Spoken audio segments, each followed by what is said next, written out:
Please welcome to the stage Eyal Elazar with Riskified. Hi, everyone. Can you hear me okay? Excellent. I hope you're enjoying yourself. I know I am. Today, I'm very excited to talk to you about a topic that I find personally fascinating, policy abuse. I've actually talked to many of you in the last couple of days and probably in the last couple of years about this topic. Everyone has a different opinion about it.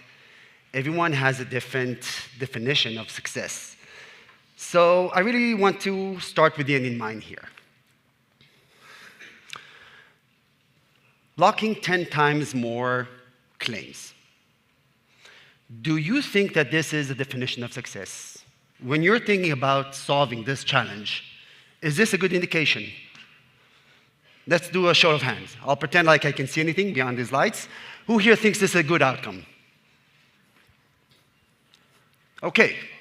Anyone here thinks it's a bad outcome? Okay. So I guess most of you are not really sure. And that's fair because this is actually a trick question. But I do think that many of us are looking at this and this is what we see. We see how many claims we can actually block, how much we're saving.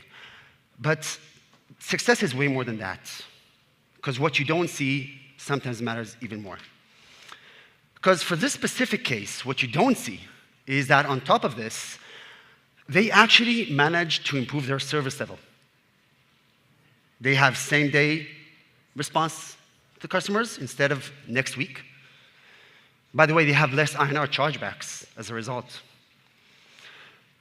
They have lower insult rates, meaning good customers are getting the service they need. They're not being insulted for nothing. And they have less abusive claims altogether. They successfully managed to have bad abusers not try to take advantage in the first place. And they have great collaboration between their teams, the fraud team and the CX team. So this is what it means, at least to me, doing it right. And my goal today is help you rethink this challenge and really try to understand what does it mean to solve it right. So let's redefine the challenge. Last year, for those of you who were last year in Ascend, we had our yearly research where we tried to understand the dilemma you're all facing. And this is what we saw last year. 93% of merchants understand that they have to have great policies. That's something, it's just a must. But 90% are saying that the costs are getting unbearable. So we understood that dilemma, and this year we decided to go slightly deeper. We issued a new survey, our 2024 Returns and Refunds Abuse Report. We surveyed over 500 different directors from large e-commerce merchants across the world, and we tried to understand a little bit more of, okay, what is the challenge? What are actually people doing about it? By the way, there's a QR code here, or we'll have it at the end if you want to register and get this report the minute it's ready. So we saw different numbers, and like Tracy mentioned earlier, it's really hard to quantify. But it's at least $100 billion problem. And what we found is that despite that, only 30% of the merchants that were in our survey actually are implementing preventive strategies. It makes no sense. So we looked into data a little bit more. And two things that came up. 76% are saying that the volume and the complexity is just getting unbearable. It's just really hard to solve. 66% said that even when they try, sometimes they don't have the internal collaboration in their teams to do something about it. Maybe fraud prevention is saying one thing, customer service are saying another, and it's hard to get an agreement. It's hard to understand, like, what is truth? So what do we see a lot of merchants doing? What they're doing is taking 2 steps back. And this is mainstream media. We see a lot of merchants out there starting to charge return fees, shipping fees, restocking fees. And this is a shame because they're basically ruining a lot of the things that they work so hard to build. Think about it.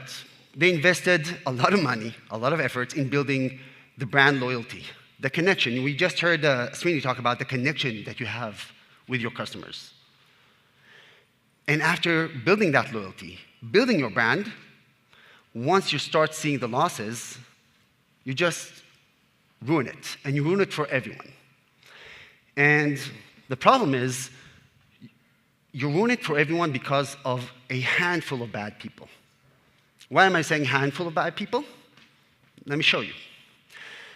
This is actually an actual case that we found with one of our merchants. Our machine learning engine managed to detect that only 0.2% of the customers were in charge of 12% of the losses. Think about that, 0.2% only. And now, every time that someone comes to me and wants to talk about policy, they always start with, my wife, my daughter, myself, we buy 5 items, we keep 1, and we return 4. What would you do with me? And that's a fair question. But at the end of the day, I don't think you or your spouse or your kids are fraudsters, unless you're probably in the wrong profession. But you can, in a click of a button, prevent 12% of the losses tomorrow. So before you try to handle that gray zone of what do we do with edge cases, you can get 12% savings tomorrow without having to punish 99.8% of your customers. By the way, after you solve this, solving the gray zone gets way easier. But if we want to talk about how to solve it right, I want to invite a close personal friend of mine. She is in the fraud business for over 20 years, 6 of them dealing with policy. She won Titan of E-commerce, PACE Setter of the Year, NRF Merchant of the Year, and she's also a personal friend of mine. I would like to welcome Diana on stage.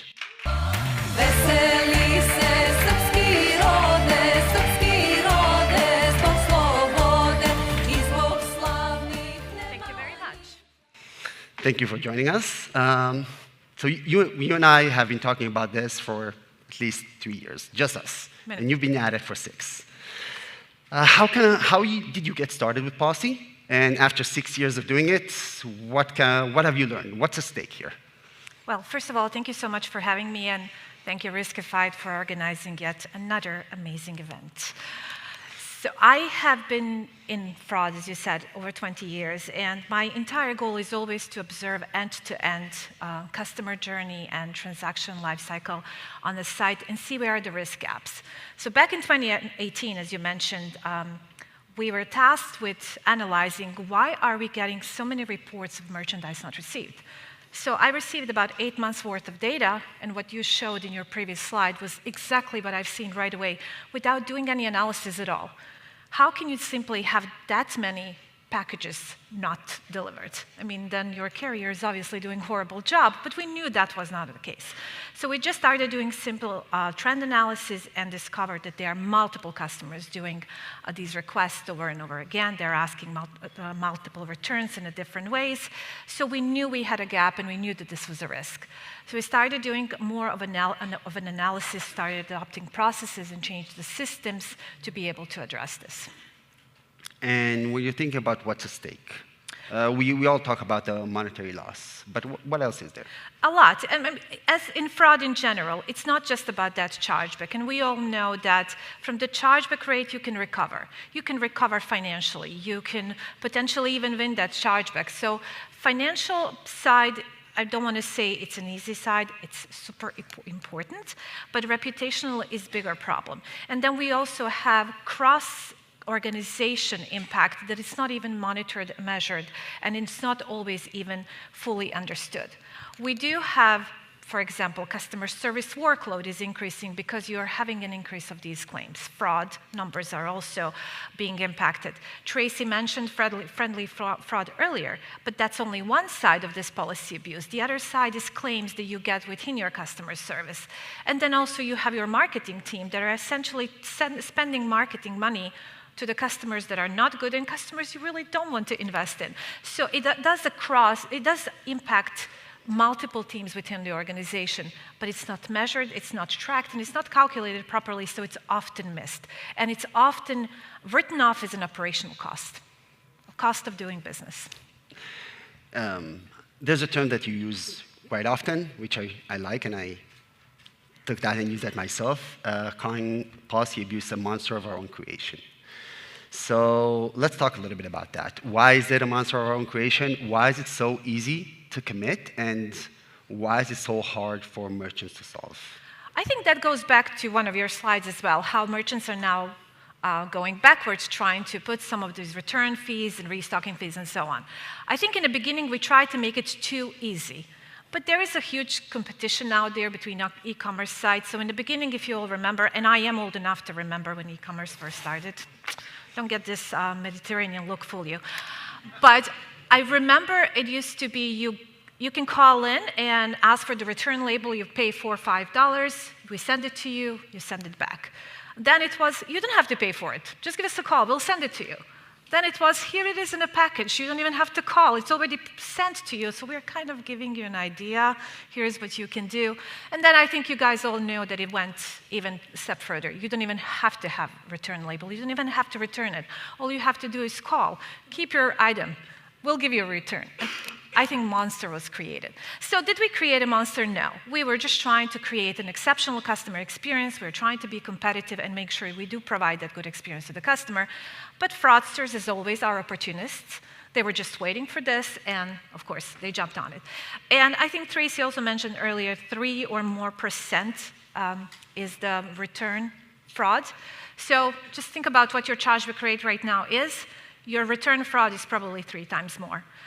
You're most likely not tracking it correctly if you don't think you have it. Like Tracy again said, if you don't think you have fraud, good for you, but you're probably not looking well.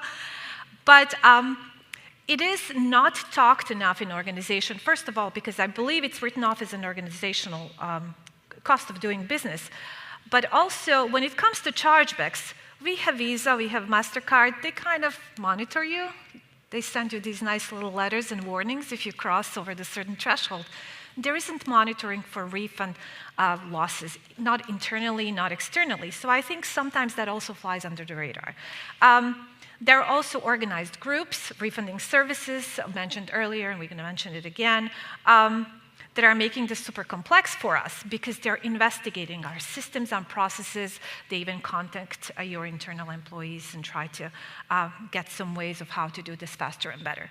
And then it is easy to abuse system because I'm going to tell you something. Most of the merchants do have return policy. They do not have refund policy. And that was something I also discovered, that we had, hey, you have 90 days to return something, but we did not have, hey, you have 90 days to claim package not being received. So I started receiving packages claims that were 280 days old, and customer service does not have an insight into this. And another layer of that is customer service teams are there to provide service to the customer. They're not risk teams, they're not fraud teams, they're not supposed to be. So they often don't see these trends, they often don't see these issues and these problems. But again, that's not what they're there to see. So I believe that we do have to have more of a risk-based approach to this, because if it's 3 times higher than your chargeback cost, obviously it's a risk. And again, it is impacting everyone in the organization. It is impacting your bottom line, of course, but the performance of all departments. You're spending marketing money where you're not supposed to, where you shouldn't.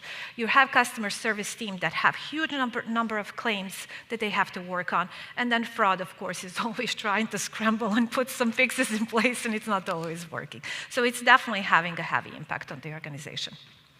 So you mentioned a little bit about the approach. You've been at it for 6 years. Most of us are talking about in the last, I think, 2 or 3 years. You learned a lot. Looking back at those 6 years, you and I kind of talked before the session, and you explained what are the stages that we need to take. Because a lot of people are giving you, you have to do this and this and this and this and that, and that's fantastic. You have to do all of it, but you have to start somewhere. So let's talk a little bit about how you would lay out that plan. So first of all, measuring, and I think this is like any fraud. And what's also very interesting to see, if you're talking about refund fraud or policy abuse in general, what are the characteristics you see? They're getting money, they're doing illegal activity, or maybe not illegal, just not allowed activity. They are trying to abuse your systems. They are trying to get something and not pay for it. So essentially, it has same characteristics as the payment fraud. So why aren't we doing the same thing that we're doing for the payment fraud? So measuring is most important. Like I said, a lot of organizations are not measuring it properly. You can only see how many requests you get and how many refunds you issued. But what is your operational cost in a warehouse? For shipping, for maybe potentially processing these claims, what is the cost of the marketing? What is the cost that is associated with this outside of just being a lost product and outside of just that refund? So costs are huge. So measuring this properly and tracking this properly. A next thing that is super important, and what I found is missing in many, many cases, is categorizing these refund claims. We know Bob wrote a book. By the way, if you do need Bob's refunding book, if you need a copy, I can send you one. It's not the newest one, but I can definitely share with you. And feel free to click on a link. It's not spam or scam or any fraudulent link. I will not collect your information. But categorizing appropriately, and I actually learned from Bob. He is a man of my dreams. Now I dream a lot about him.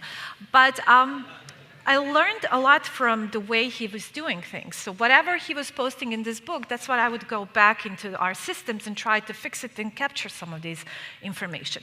It went even as far as training customer service team that is taking these claims over the phone. Like, if you hear this word, if you hear that word, track it, send it to me. I think also, Tracy, I'm sorry I'm mentioning you so many times, but you had so many good points.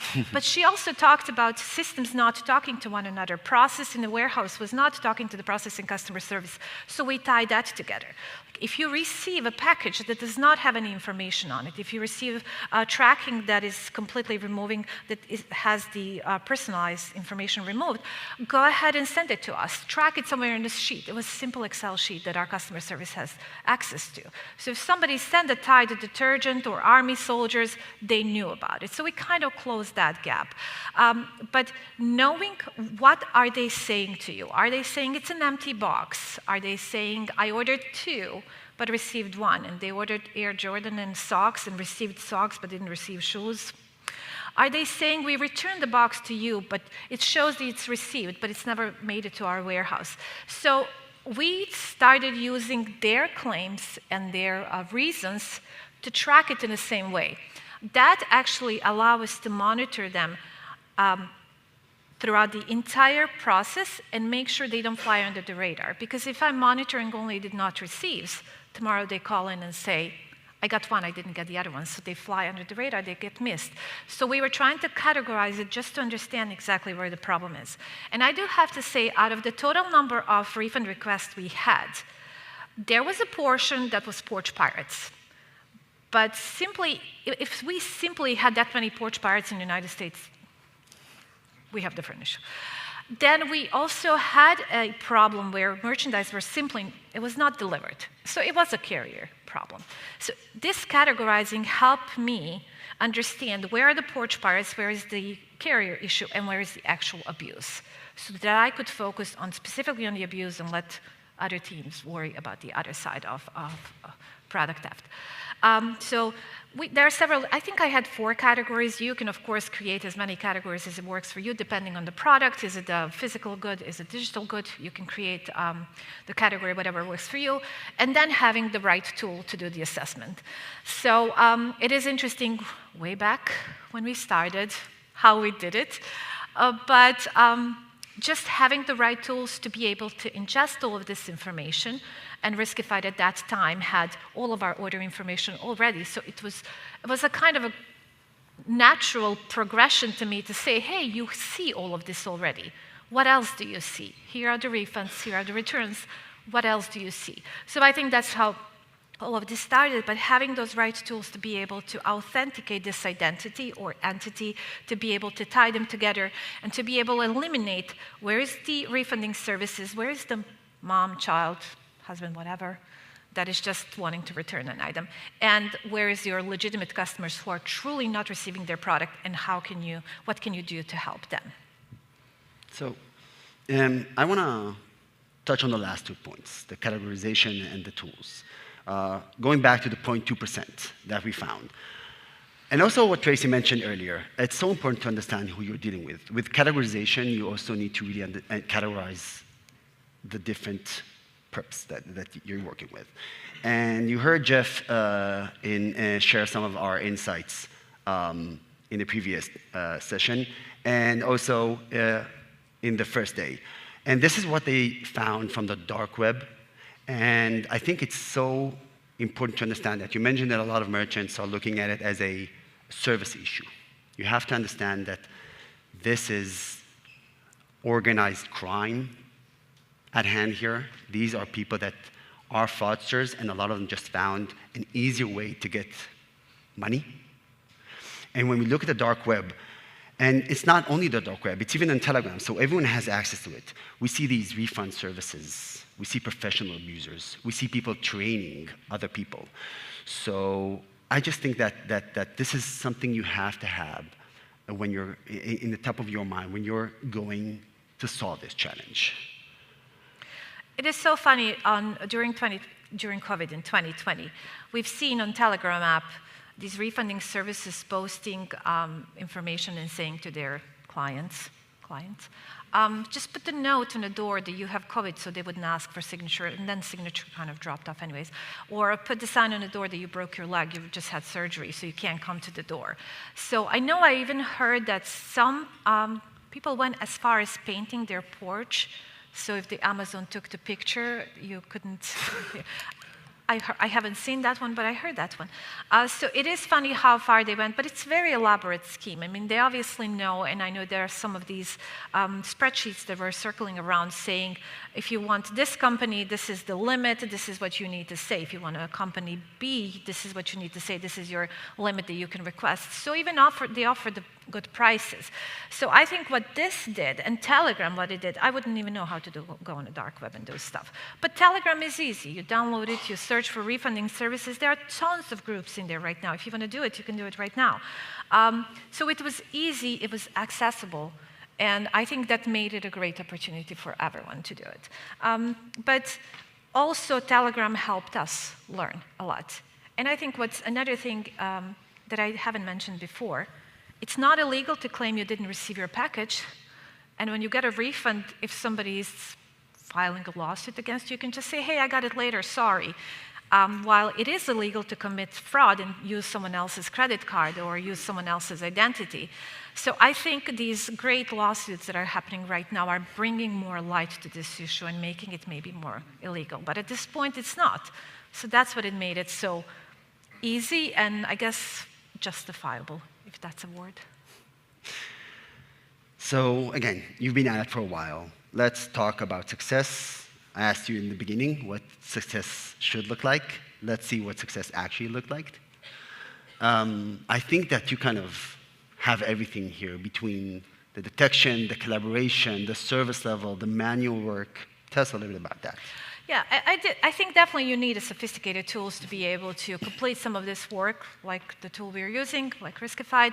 But what was very interesting for me to see is as soon as we started analyzing this data into more depth and more detail, about 20% of orders were determined to be fraudulent.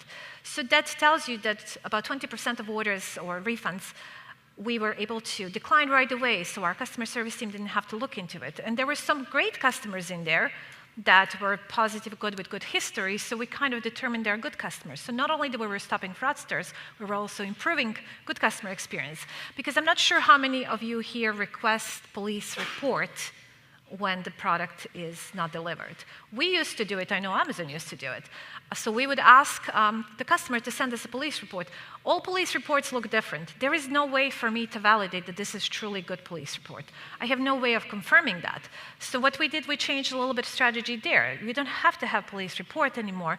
We have this tool that is analyzing all of it for us. So it was definitely a great improvement. It was speeding up the service to the good customer. It was eliminating fraud really fast. Returns dropped, return requests immediately dropped for 20%, and then there were even further improvements. And we also made change to our policy online, and then chargebacks dropped as well. So it was an overall impact to the company's bottom line. Thank you, Diana. So yeah, you've been using our policy product from day one. So let's talk a little bit about the solution. I'm really excited to have Oren, our director of product, on stage to share more about our solution and unveil our latest layer of defense against policy. Oren, come join us.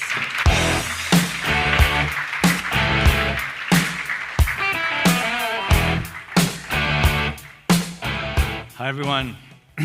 Wow, it's so great to be here and see so many familiar faces. I hope you're having fun. For those of you who I didn't get to meet yet, so hi, my name is Oren. I'm Director of Product at Riskified, and I'm overseeing the post-fulfillment products. It includes Dispute, which was shown to you by Alon and Jeff earlier today, and of course, Policy. And to tell you the truth, I'm really excited because in a few minutes, I'm going to reveal to you the recent developments that our teams have been doing in the realm of policy, which I truly believe will take our Policy Protect solution to the next level. And you know, I couldn't have said it better than Diana here. Policy is a crucial problem for our merchants to solve. And to be honest, it is also one of the more complex problems. There is basically no silver bullet solution for this problem. And the reason is because it's one of those problems that are multi-layered. That is why we at Riskified decided to approach it using layers of technology. And I will explain what that means. Let's have a look at this example. What do you see? Basically, what most of our merchants will see is a very simplistic picture. 4 distinct customers, allegedly unrelated to each other. Each one has its own history of orders, regular order value. You would probably vet, no abuse. However, the picture that we will see is likely to be much different, and that is thanks to our technology layers. Starting off with our identity resolution engine, the one that Shachar mentioned here yesterday, this technology enables us to interconnect between different accounts in the network and resolve the hidden identity behind them. So for us, from that moment on, it's no longer 4 distinct customers. It's one person, Casey Houston, which we are going to track. So Houston, you have a problem. So how do we vet if there is really abuse, if Casey Houston is really doing bad things? For that, we are utilizing our second layer, and that is our risk evaluation engine.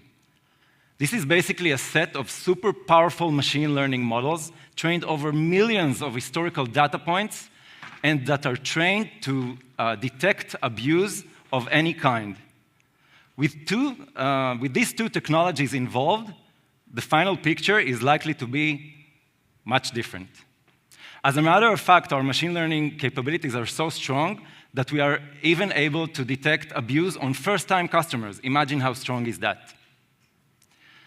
But let me tell you something. This is all great. And I know that the machine learning and the identity resolution combined really set clarity on the abusive picture in your domains.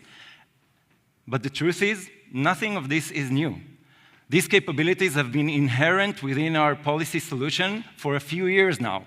And the truth is, we've been getting great feedback and appreciation from our existing merchants about the insights that we're able to give them. So what else do we need? What is missing? I will tell you what's missing. We at Riskified believe, and I'm sure that everyone will agree with me, that no one knows your business better than you do. No one knows the customer better than the merchant himself. No one knows your data better than you do. But you know what? Up until now, you had no way to elevate and reflect this knowledge within your own custom policy.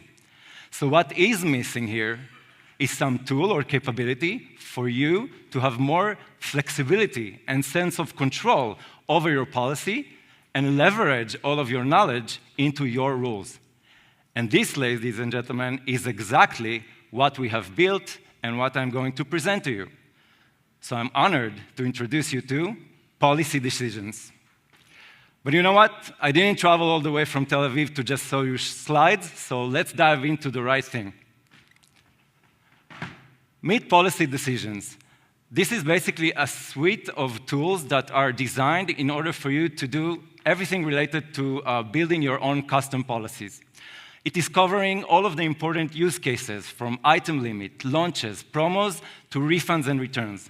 And it even allows you to decide what is the touch point of your policy, be it at the claim time or the checkout.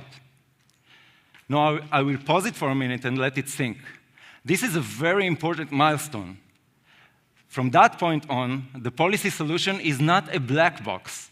Now you are participants in the game. You are the leaders in the game because you now have the capability not only to view the policies that are active on your domain, but also to create your own custom policies and bring in all of your knowledge and business data into those policies so that at any point in time, your policies are optimized to your business case. Now let me show you how it's done. We have created a slick and simple tool for you to create your own policy. Whenever you create a custom policy rule, our inherent capabilities of identity resolution and machine learning are built in within your rule. That is already making it very powerful. However, in addition to that, you can add your own business flavor by adding conditional clauses onto the custom policy. For that, we have disclosed a rich set of features and attributes from our machine learning and data world so that you can build your own conditional clauses. Here, for example, you see that we took use of the order count, the claim amount, the account age, and network claims in order to decline first-time abusers. Okay, this is great. Now we basically implemented a hybrid approach where we utilize both our machine learning and identity resolution capabilities with your own business flavor. Together, it will make your custom policy optimized and super powerful to deal with all of the abuse in your place. Okay, what else do we need? We need the stability. It is very important, it is crucial for you to have full confidence in the policy rule that you are creating. So for that, we added in a simulation capability. All you need to do is to set a time frame so that you'll be able to test your custom policy against your own data that resides within our database. And then the simulation process will start flowing. The next thing you will do, you will be able to control the risk level of your custom policy by using this slick slider and decide what the threshold is. Once pressing simulate, an on-the-fly analysis will run against your own data with the policies that you created, and the result will be a very rich dashboard that will show you everything you need to know about the performance of your policy. How many declines happened? What is the dollar amount of those declines? And more importantly, what is the incremental impact of the recent changes that you made to your policy in terms of additional declines or even additional identities that have been declined by your current change? To complete the picture, we also added some examples of claims that were either declined or approved, so you can always drill down into it and better understand the explainability around the decision. This is amazing. It means there is no more guessing game for you, no more surprises in production. Okay, so that's great. I mean, we created our own custom policy. We added in our business flavor so that the policy is optimized to our own needs, and we managed to test and know exactly how our policy will behave. Now we are ready to publish it. Our custom policy becomes live and starts to fight Casey Houston and all of the other abusers out there. But as you probably know, your business evolves, policies change, and so can your custom rule. At any point in time, you can go back to your custom policy, edit it, tweak it, and refine it the best way you see fit so that the rules are always optimized to your business case. And of course, there is no limit to the amount of policies that you can create. There are many use cases. So we mentioned one use case of declining first-time abusers, but you can also create a use case for declining identities with multiple claims. How about creating a use case where you want to perhaps review some edge cases manually, or maybe even use the tool for approving merchants with high LTV? It is all in the palm of your hands, and there is no limit to the customizations that you can make.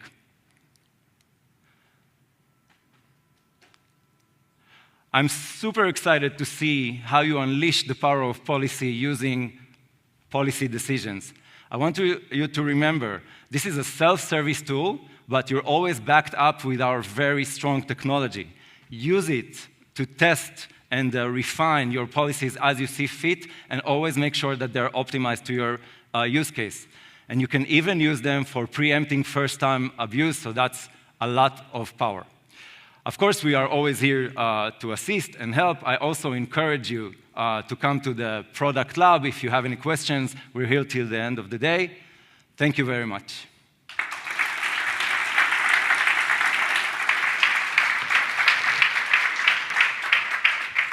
Thank you, Oren.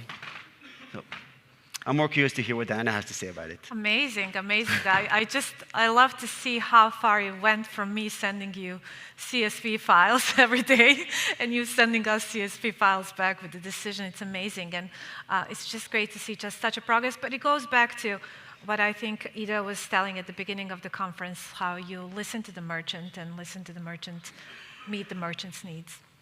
Thank you. So yeah, I don't want to commit on behalf of Owen, but again, this is an evolution, and I think places like this make this happen. So to recap, policy is a huge problem. It's everywhere, it's hitting everyone, and it's costing more than just money. It's more than just the losses, it's your brand, lifetime value of your customers, and it's impacting your efficiency. In order to solve it, you have to have the right approach, and we saw Diana lay that out. But it is great because we see that it is possible. It is possible. With the right tools, with the right approach, there's definitely a way to save money, to reward good customers, to get better collaboration. And this actually becomes a competitive edge. When you can do it right, this is a huge leverage for your business. There is a report that you can download, but please, I know that it's a process. I know that it takes time to get through it, but I do want to promise you this. If you take just 5 minutes of the rest of your day to talk to Owen, to talk to Diana, after lunch, to go, like I mentioned, to the product lab outside, just right here, and get your own personal demo, you'll be on the right path to solve this for your business. Thank you very much.